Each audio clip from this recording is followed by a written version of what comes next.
उत्तराखंड के दो गालीबाज और बंदूकबाज विधायकों की आपसी जंग कहां जाकर रुकेगी, ये कहना भी जल्दबाजी होगी। लेकिन इन दोनों की आपसी जंग से हरिद्वार में दो समुदायों के बीच जिस तरह से खाई बढ़ रही है, वो इस प्रदेश के लिए एक बुरा संकेत है। दोनों विधायकों की सुलह कराने के लिए भले ही किसान नेता राकेश टिकैत ने कोशिशें की हों, लेकिन वो कामयाब होते नहीं दिखाई दिए। जिस तरह से पूर्व विधायक चैंपियन ने अपने सोशल मीडिया से पोस्ट किया, वो इशारा है कि अभी सब कुछ शांत नहीं हुआ। अब ये जंग कहां जाकर रुकेगी, ये बड़ा सवाल है। दरअसल किसान नेता राकेश टिकैत ने चैंपियन की पत्नी देवयानी से मुलाकात के बाद उमेश कुमार से भी मुलाकात की थी और दोनों के विवाद को खत्म करने की नाकाम कोशिश भी, जिसके बाद कुंवर प्रणव सिंह चैंपियन के फेसबुक पेज के जरिए किसान नेता राकेश टिकैत को भी दो टूक सुनाई गई। चैंपियन उमेश विवाद में समझौते की कोशिश कर रहे टिकैत की बैठकों को भी चैंपियन के द्वारा खारिज किया गया, जबकि किसान नेता राकेश टिकैत की इस पहल को कम से कम दो समाजों को एक करने के लिहाज से उठाया हुआ एक अच्छा कदम ही माना गया। जहां एक तरफ उमेश कुमार और दूसरी तरफ कुंवर प्रणव सिंह की तरफ से उनकी पत्नी देवयानी ने इस पहल का स्वागत किया था, मगर चैंपियन की एक पोस्ट ने टिकैत की सभी कोशिशों को नाकाम कर दिया। चैंपियन ने फेसबुक पेज पर किसानों के बड़े नेता रहे दिवंगत चौधरी महेंद्र सिंह टिकैत से अपने संबंधों को भी याद किया और लिखा कि हमारे ताऊजी के बेटे ने कैसे पुराने संबंधों को तरजीह न देकर एक वाहियात दुष्चरित्र झूठे की बात को तवज्जो देना बेहतर समझा।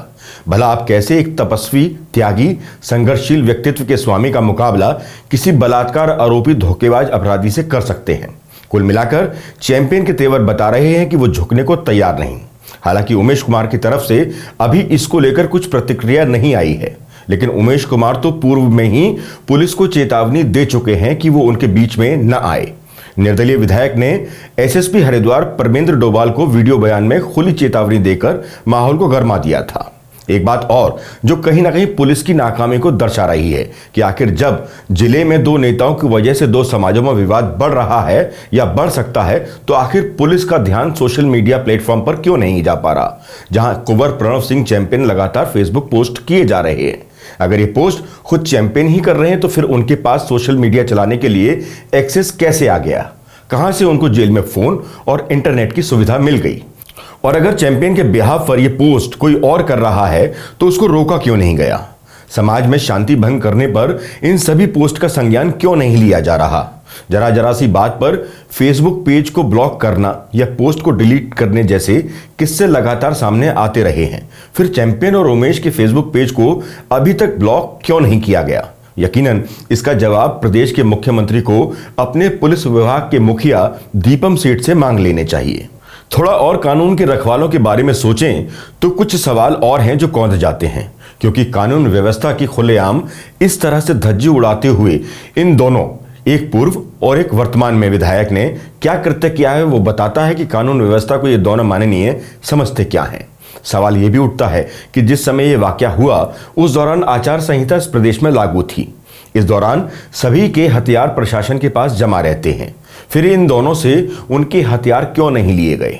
कानून अपना काम करने में यहां चूक गया। इस घटना के बाद जहां इतना तनाव पूरे क्षेत्र में बढ़ा हुआ था, तो फिर इनके समर्थन में इतनी भीड़ एक साथ पुलिस ने जमा क्यों होने दी? यह पुलिस की तरफ से दूसरी चूक थी।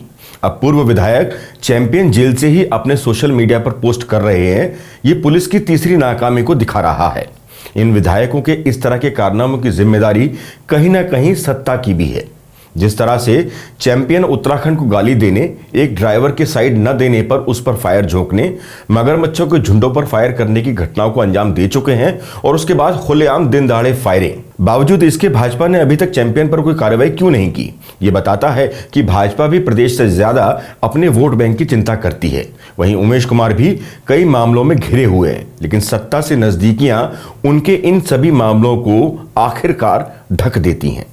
दल बदल कानून के तहत विधानसभा अध्यक्ष रितु खंडूरी का खानपुर से निर्दलीय विधायक उमेश कुमार पर कार्रवाई न करना और सीधे सीधे उनको बचाना क्या किसी अपराध से कमतर है? दरअसल 26 मई 2022 को रुड़की निवासी रविंद्र पनियाला ने विधानसभा के समक्ष विधायक उमेश कुमार द्वारा दल बदल किए जाने के मामले में कार्रवाई की मांग को लेकर एक याचिका दायर की थी। याचिका में उल्लेख किया गया था कि विधायक द्वारा निर्दलीय रूप से विधायक चुने जाने के उपरांत भी पार्टी की सदस्यता ग्रहण करने और अपनी क्षेत्रीय पार्टी बनाकर दल बदल कानून का उल्लंघन किया गया है, जिसके चलते ये दल बदल कानून की परिधि में आ गए हैं।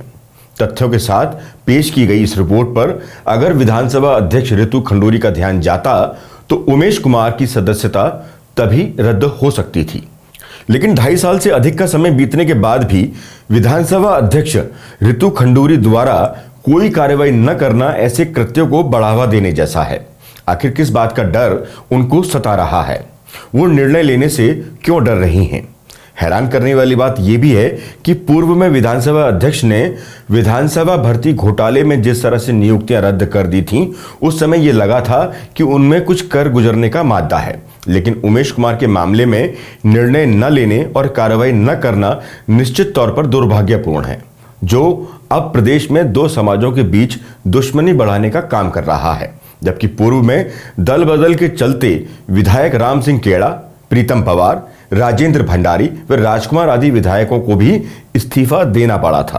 तत्कालीन हरीश रावत सरकार के समय वर्ष 2016 में 9 विधायकों द्वारा दल बदल करने पर उनकी सदस्यता रद्द कर दी गई थी। फिर उमेश कुमार के मामले में विधानसभा अध्यक्ष चुप क्यों हैं, जबकि 500 करोड़ में सरकार गिराने का दावा भी वो सदन के अंदर कर चुके हैं, लेकिन उनसे उनके दावे का प्रमाण या स्पष्टीकरण भी विधानसभा अध्यक्ष द्वारा नहीं मांगा गया। आखिर उमेश कुमार पर इतनी दरियादिली दिखाने की विधानसभा अध्यक्ष की मजबूरी क्या है? ये थोड़ा समझ से परे है। इस मामले को लेकर हरिद्वार के सांसद और प्रदेश के पूर्व मुख्यमंत्री त्रिवेंद्र सिंह रावत की भी तीखी प्रतिक्रिया सामने आई है, जिसमें उन्होंने हरिद्वार की स्थिति और कानून व्यवस्था पर कई गंभीर सवाल उठाए हैं। हालांकि त्रिवेंद्र सिंह रावत पहले भी कानून व्यवस्था और खनन को लेकर देश के लोकतंत्र के मंदिर माने जाने वाले सदन लोकसभा में इस मुद्दे को पूर्व में उठा चुके हैं। जरा ठीक से देखिए और समझिए इस बयान के मायने क्या है। जो कुछ भी हुआ वो उत्तराखंड के इतिहास पर, उत्तराखंड के माथे पर कालिक पुत गई है, जिसको कहना चाहिए। जो उत्तराखंड की एक पहचान थी कि एक शांति प्रिय प्रदेश है, यहाँ पर अपराध नहीं होते हैं, यहाँ के जनप्रतिनिधि अच्छे लोग होते हैं, वो कालिक, वो कलंक आज उत्तराखंड के माथे पर लगा है। इसमें बहुत बड़ी चूक पुलिस के द्वारा भी हुई है। पुलिस अगर समय पर चेत जाती तो इस घटना से बचा जा सकता था, और इसलिए पुलिस की चूक कहां हुई? इंटेलिजेंस का फेलियर है या पुलिस ने उसको गंभीरता से नहीं लिया? जितनी एक्टिव पुलिस बाद में हुई है, इसका 1/4 अगर पहले हो जाता तो कुछ भी नहीं होता। भाई, चैंपियन की बीवी ने एक रिपोर्ट किया, किसी ने उस पर ध्यान नहीं दिया। 24 घंटे बाद उस पर ध्यान गया, तो ये एक वहां भी लापरवाही है। और जो हनक प्रशासन की होनी चाहिए, हनक जिसको बोलते हैं, उससे प्रशासन चलता है, वो हनक में कमी आई है। मैं एक बात कहना चाहता हूं कि मैंने उस दिन जब ये बात हुई तो मैंने डीजीपी से बात किया, मैंने एसएसपी हरिद्वार से बात किया, तो नाराजगी भी हुई है एसएसपी से मेरी। मुझे उम्मीद मैं करता हूं कि नए डीजीपी के आने से इसमें कुछ सुधार होगा।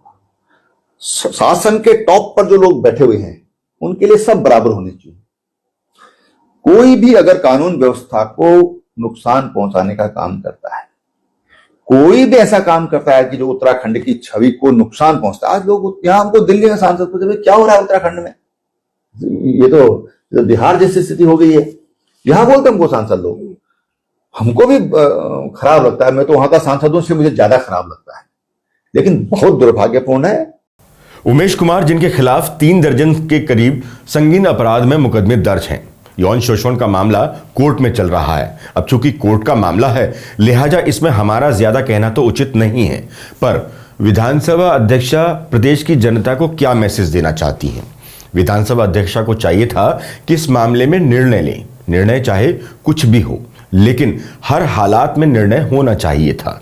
आज जनता विधानसभा अध्यक्ष रितु खंडूरी से सवाल पूछ रही है कि दोहरा मापदंड क्यों? वहीं चैंपियन के मामले में भाजपा का रुख भी इस प्रदेश के लोगों के सामने कई सवाल खड़े करता है। उत्तराखंड को गाली देने वाले नेता को भाजपा में सम्मान देना क्या साबित करता है? एक बार पार्टी उनको 6 साल के लिए निष्कासित कर देती है और फिर चुनाव के ठीक पहले उनको फिर से पार्टी में शामिल कर लेती है। तो क्या भारतीय जनता पार्टी सिर्फ चुनाव जीतना चाहती है? क्या इस प्रदेश के सम्मान से उनका कोई लेना देना नहीं है? प्रदेश को गाली देने वाले विधायक आखिर भाजपा का नेता कैसे हो सकते हैं? ये कुछ सवाल हैं जिस पर पार्टी को सोचना चाहिए था कि चैंपियन पर कार्रवाई न करके वो क्या मैसेज जनता के बीच दे रही हैं। आखिर दोनों गालीबाज बंदूकबाज सरेआम निर्लज्ज बात कहकर और कानून की धज्जियां उड़ाकर सत्ता की मेहरबानियों के दम पर राजनीति के फलक पर कैसे टिके रह सकते हैं?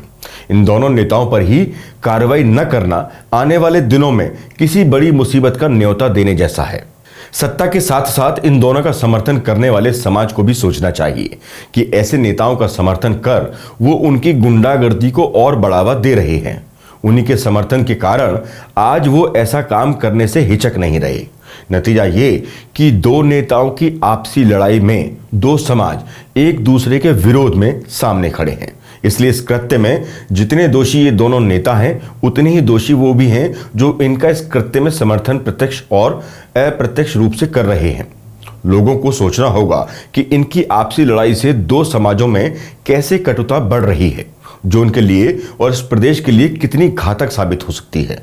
कुल मिलाकर अब दोनों ही बिगड़ैल नेताओं, जिनकी वजह से पूरे देश में उत्तराखंड को शर्मसार होना पड़ा, उन पर सख्ती से काबू पाना अब जरूरी हो गया है। अगर जल्द ही ऐसा न हुआ तो ये आग और लगेगी और भड़केगी।